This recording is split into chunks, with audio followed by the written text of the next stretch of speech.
না রে আমি যাই না আমি রোদের ভিতরে আটুম না আমি খাই মুখি লাগবে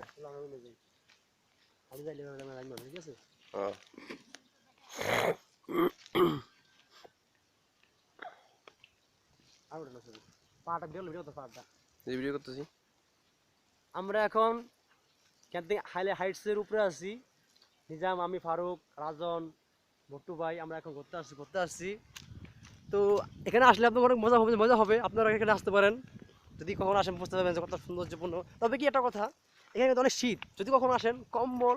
বা খাতা বা জ্যাকেট নিয়ে আসেন আমাদের সমস্যা হবে আপনাদের ইউটিউবে দিয়ে দিবেন নাকি ফেসবুক ছেড়ে দিবি আসবো না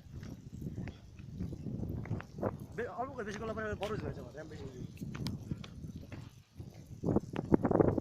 পাহাড় পাহাড়